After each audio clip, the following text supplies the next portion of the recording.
Peter Mbithi has been inaugurated as the new Vice-Chancellor of the University of Nairobi, taking over from George Magoha, who completed his 10-year tenure. Now, the appointment came with its fair share of controversy when university workers' unions accused the Cabinet Secretary of Education, Professor Jacob Kaimenyi, of interfering with the appointment process.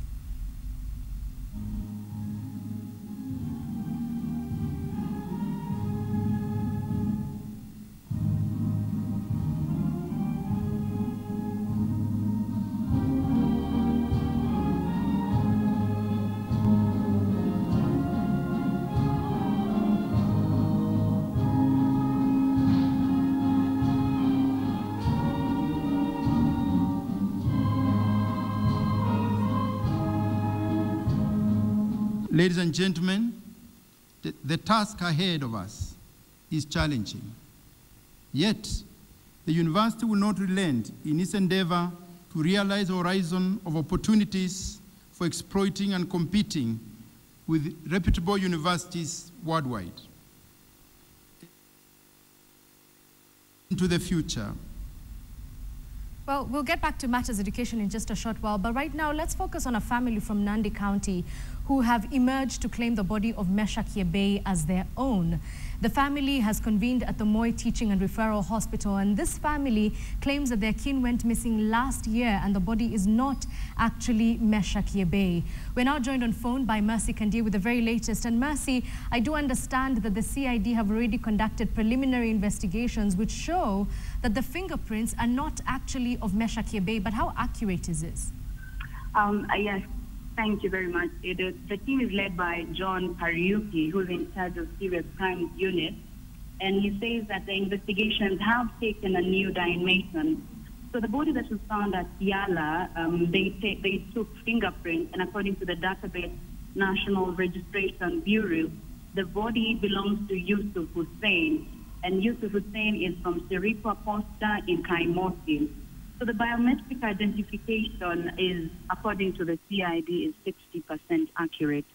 So they are yet to get more samples for DNA to ensure that it's 100% verified. And the one imam by the name Mohammed Hamis from Kapsabet, he says that the family has positively identified that body to belong to Yusuf. Yusuf is about 30 years. He is 30 years of age, has a wife and 2 children. He's said to be a Matatu tout. And the family initially had not reported any information with the police, saying that their kin had disappeared on the 25th, had gone missing, but they had not, they thought that he had just probably gone to visit relatives. But the family of it, yes, it is. All right, so Mercy Kandia, this mystery deepening, 1 body, 2 families, and the Yebeis were pretty sure themselves that this was Mesha Kiebei's body. Yes, indeed, it is. They, in fact, when we talked to the family, they said 12 of them, including the mother, had positively identified the body to be that of the late Mesha Kiebei, and the brother had also identified that body to be of Mesha Kiebei. The brothers still insist that that body is that of Mesha Kiebei. They had said burial planned to be on Saturday, and saying that if they had to wait for longer, then they had to, you know, push again the burial arrangements, because according to the CID officers, tentatively until Friday next week is when they would have at least DNA, the final results of the DNA. It is. So what's happening at the moment? Because we are reporting that this, the family of the Yusuf you're now mentioning is at Moi Teaching and Referral Hospital. So will the CID release the body to either of the families? Yes, indeed. Thank you. It is. What is happening currently is that both families, according to the CID, both of them are, you know, they have been allowed to conduct independent investigation, but the CID says that both of them are cooperating. As we speak to you, they are currently still with the CID, both the family of the late Mesha Kiebei and now the new family, new twist to this whole story is that the family of now Yusuf Hussein from Kapsabet are still with the CID at the Moi Teaching and Referral Hospital. Nobody will be allowed to take the body yet for any burial arrangement. It should also be noted that Yusuf is a Muslim, so according to the Imam, they would want to bury the body as soon as possible. It is. All right, Mercy Kandia, the final question. The family of Yusuf Hussein, assuming they do get this body released to them, investigations are back to square one with regard to Mesha Kiebe. Has the CID indicated where they're going to be going with this? Please come up again, Edith. Assuming that the body is released to the family of Yusuf Hussein, then investigations into Mesha Kiebe's disappearance will now commence again from scratch. And my question is, has the CID given any indication as to where they might start looking again? It is what the CID officer, Mr. John Kariuki, said is that the biometric identification is 60% accurate. And what they say is that they want to do a thorough, 100% investigation. That is why they are currently retaining the body, yet to do DNA samples for identification and to verify that if it is 100%, not to start from scratch, but to verify if indeed this body is in the 100% Yusuf Hussein or not. But moving forward, we would want our field to keep it KTN for more information, even as the story develops. It is. Well, thank you very much, Mercy Kandia, following that story for us from Eldoret as it's emerging one body. Could it be Mesha Kiebe or could it be Yusuf Hussein? Well, we'll have those details for you in our subsequent bulletins. But back to matters education, where the Cabinet Secretary Jacob Kaimenyi says that the ongoing teachers' strike is illegal since the teachers' unions did not give dialogue a chance. Kaimenyi maintains the government will not increase teachers' salaries as demanded by the unions until proper job evaluation has been done. At the same time, Kaimenyi says teachers should go back to classes since the government has already given them a very attractive and irresistible offer. And this is verbatim on allowances. The teachers' union's declaration of the strike is unlawful. That is the position of Education Cabinet Secretary Professor Jacob Kaimenyi as he briefed members of the Federation of Kenya Employers and the Kenya Association of Manufacturers on the ongoing teacher strike, which has paralyzed learning in public schools for the second week running. Kaimenyi says the strike will affect the quality of education in public schools. He observed the government has addressed 38 of the 39 demands made by unions to the employer through negotiations where teachers have been promised to earn attractive allowances. In the sense that we offer the teachers 9.3 billion, you can imagine what that means in settlement of various allowances. And for the first time in the history of this country, we are giving them an elaborate mortgage and car loan scheme, as well as daily subsistence allowance for the groups that have been indicated there. Very attractive car loan. Interest rate 3%. Payable in 5 years. The lowest paid teacher, a P1, will be entitled to a car loan of Chapa 800,000 shillings. It is an offer, ladies and gentlemen, which to me and in my strong considered opinion, which is irresistible. Irresistible. Teachers' unions last week agreed to pursue their demands jointly, claiming the government was keen to divide them during negotiations for improved terms and conditions of service. The union leadership has said it will not append signatures to a collective bargaining agreement that lacks a salary increase component.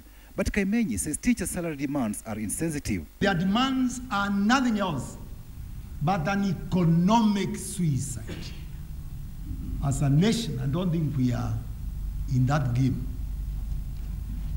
To give in to them would mean that we are giving that 1% of the national budget to one group. Kaimenyi wants teachers to sign performance contracts, which will determine future salary negotiations. Salaries can only be reviewed once SRC has completed job evaluation for all, not that word, all public sector employees. No one is exempt, neither the teachers are. In view of the gravity of the situation we find ourselves in as a country, can we facilitate or can we seek mediation between the teachers and their employers with an honest broker? Teachers' unions, KNUT and KUPPET, and the employer, the Teacher Service Commission, are currently meeting at the Industrial Court for directions on how to end the stalemate. Patrick Amimo, KTN. Still on that story, all eyes are currently at the industrial court today as they mediate talks between the two main teachers' unions and the government. This morning, the Kenya National Union of Teachers and the Kenya Union of Post-Primary Education Teachers presented their demands and concerns to the judge, who will then decide whether to rule the strike as illegal or not. Now, the case was initiated by the Teacher Service Commission last week, and we're now joined on phone by Asha Mwilu. Asha, this particular ruling is being described as a do or die for the teachers. What impact will it have if the court rules in the teachers' favor? Well, it is not much about the impact, but it's much about whether the government and the two teachers' unions will finally come to a middle point, that they'll agree on what percentages they will be giving the teachers. Remember, last week the talks that we had, about 3 of them collapsing between the Teacher Service Commission, the Ministry of Labor, Ministry of Education, and the two teachers' unions. It was all about whether they will increase the payment on the basic pay for teachers, or they will give them allowances. So by early morning today, it is the court was full. Justice Ndumanjeru was here, taking the 3 sides, or rather, it's more of like 2 sides. Hearing what their arguments are, and the court right now is playing more of an arbitration role, because what teachers want is that a pay increment of between 80% and 150%. But the government says there's no money to pay the teachers. So it will be really interesting to see whether Justice Ndumanjeru can bring these 2 conflicting sides into a middle ground. All right. Now, Asha Mwilu, this is the second time that we're seeing these top officials from both NAT and KUPPET together with the TSC coming together. I'm just curious to know what the mood was like in the courtroom this morning. It's really interesting, Edith, because by 9:30 a.m., all sides were seated in court waiting for the judge to come in. There was a lot of chatter, and it was really interesting to see the Cabinet Secretary in charge of the Labor Ministry, Kazungu Kambi, coming in and, just greeting the teachers. They seem to be in really good books with him. They actually were very friendly with him. So the court case, the mood was uplifting, all sides looking like maybe they want to come to an agreement by the end of the day. But you know how these talks are, Edith. Last year, there were about 6 or 7 such talks. And at the end of this, the teachers signed a return to work formula. And both NAT and KUPPET this time around are very clear that they're not going to sign a return to work formula. What they want is a CBA. Because, it is a CBA is only signed around 4 to 5, between 4 and 5 years. So that means that this is very critical for the teachers. If they sign a CBA, they're going to get stuck with those salaries for the next 4 or 5 years. Edith. All right, Asha Mwilu, very quickly, could you please let us know what time a determination is expected? Well, what happened, Edith, is that Justice Ndumanjeru came in and called for a closed door meeting so that all sides can put their numbers on the table. So from around 10:30 a.m. up until now, we've been locked outside the room. They allowed media houses and journalists to go in and take a few pictures of their deliberations. But from that, we've been outside, just peeping in from a little window on the door, on the courtroom door, and looking at who's talking. Right now, I left Akelo Misori, who is the KUPPET Secretary General, giving his views on the matter. So it's actually a talk that can go either way. Either by the end of the day, we'll have a conclusion of what will happen with the teachers' strike and whether the teachers will go back to class, or the arbitration process can also collapse. So we don't even know whether the judge will give a ruling on this matter today. So it's all fingers crossed for everyone in this situation, hoping that by the end of today, students will at least know that they can go back to school tomorrow. All right. Thank you very much, Asha Mwilu. Of course, all eyes at the industrial court, as we mentioned. Justice Ndumanjeru, as Asha Mwilu has described, locked into an arbitration process between NAT, KUPPET, TSC, and also the SRC. We're keeping our eyes on that. Elsewhere, in an incident that's shocked the residents of Mwega town early this morning, 3 armed gangsters shot dead Simon Mutito Gicheshe, the general distributor of the Standard newspaper in the area. At about 5:30 a.m., 3 suspected thugs accosted Mutito at his Mwega corner shop and shot him. Those nearby reported having heard a loud shot, only to discover later that 51-year-old Mutito had been shot in the jaw. Henry Mushai, who was near the said shop, also attacked by the 3 suspects and bundled into the shop together with Mutito, who was now bleeding profusely. It was only after the thugs had left the scene that Mushai sought help for the shot man. At the Mwega police station, he allegedly found only 1 policeman. Mimi nikafikiri ni askari. Na amevaa nini jacket ya black. Sasa kumpita hivi kama mita moja nikaanguka chini. Na nikaambiwa nilale. Lala nje. Hii ndio masaa askari walikuwa natoka sasa hiyo operation ya usiku wakiingia kwa manyumba. Na wale walikuwa kazini wakitoka kazini wakirudi sababu mchana imefika. Na hata wawili wale wanachunga substation walipitia hapa na wakanua mkate na wakapita. Wao kupita within 2-3 minutes ndio hiki kisanga kikatokea. Our thoughts and prayers with Mutito's family as they go through this very difficult time. Now, the residents of Transmara and Kisii have agreed to end the tension that has gripped the area over the past few weeks. The two sides, brought together during a peace conference at the border of Transmara and Kisii, agreed to coexist peacefully to end the strife that has already caused the death of one man. Residents of the Kisii-Transmara border also agreed to formulate a committee consisting of members of the Maasai and Kisii communities to help in the dispute resolution when conflict arises. Na county government ya Narok tutaweka pesa kipande ambao wazungu ile wanaita wana prorata basis, equal basis, ndio tutengeneze mambo ya boda tuwe tunaishi vizuri. Hiyo vile tumeketi na gavana Tunai hapo chini tumesikizana na yeye. Lazima sisi tuone ya kwamba yale mashida, yale matatizo ambayo inakumba vijana tuketi chini kama county government tuwapatie alternative source of livelihood ili wasiweze tena kuingia katika mambo kama ile ilifanyika.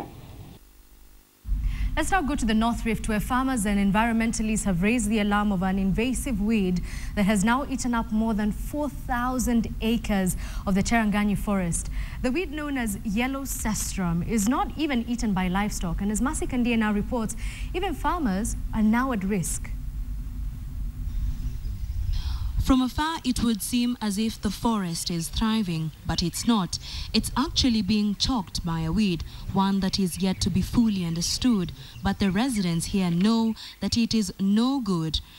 Ikisha mea inashikana mizizi mpaka hata miti yenyewe, hakuna mahali hata mnyama inaweza kulala. Kwa hivyo tumeona ya kwamba hii miti kwa miaka karibu 20 ama 10 na kitu ijayo itakuwa imetumalisia msitu. The weed is scientifically known as Cestrum urantiacum, or yellow cestrum. Locals refer to it as Chemam Ara, loosely translated to as that which cannot be eaten by livestock. Since the eviction of settlers from the forest, the weed has so far invaded over 4,000 acres in the indigenous Cherangani forest. Unaikuta inamea hapa sasa. Baada wiki moja unakuta imemea ngambo ile.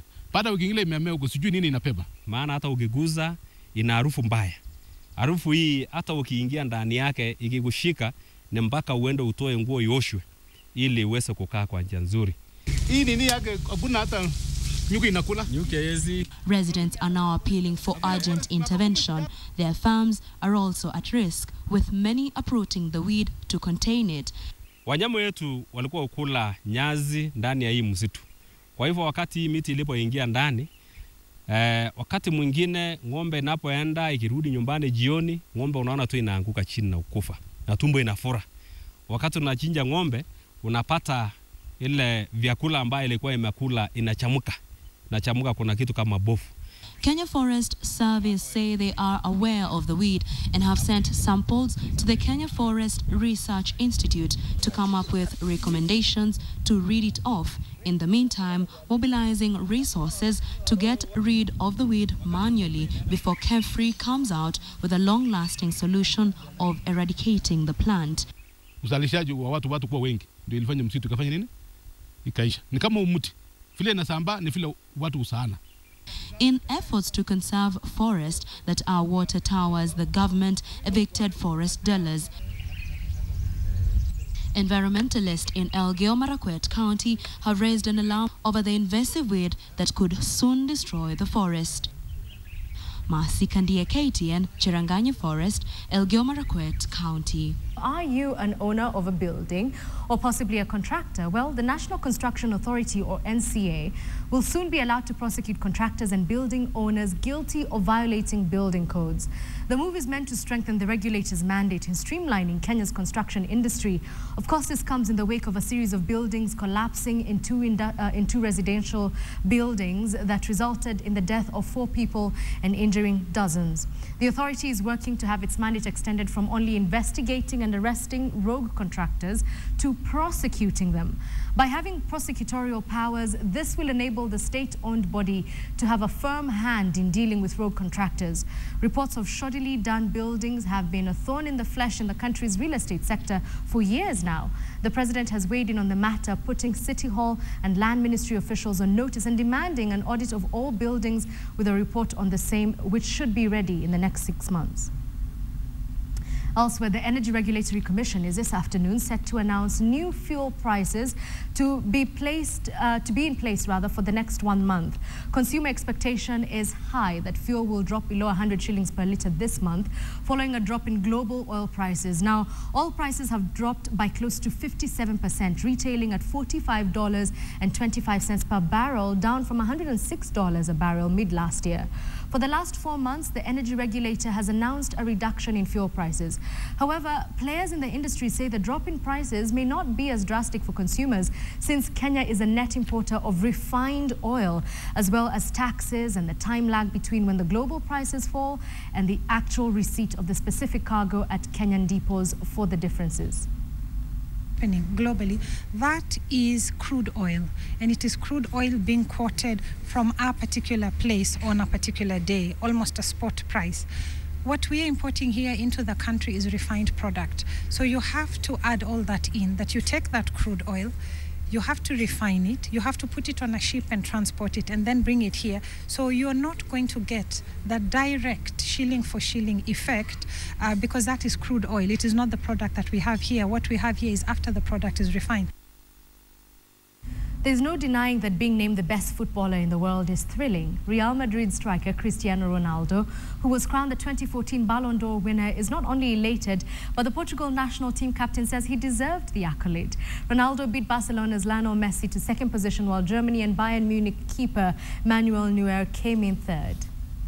Beginning when they mentioned the name, the heart started to beat fast and adrenaline. It's a hard moment, to be honest. But I think I deserve. Neuer deserved too, and Messi, but last year I deserved more, so I'm really pleased for that. Of course, I was hoping for my teammate, but that's normal. But as I said, he had a great season, had a great year, impressive record in the Champions League, so deserved. Despite stepping in as a late host for the Africa Cup of Nations 2015, following Morocco's withdrawal as host, Equatorial Guinea has made numerous strides in just less than 2 months. Now, the local organizing committee has assured participants that the country has put structures in place to manage the dreadful Ebola virus. Equatorial Guinea is gearing up to host the 2015 Africa Cup of Nations in just under 3 days.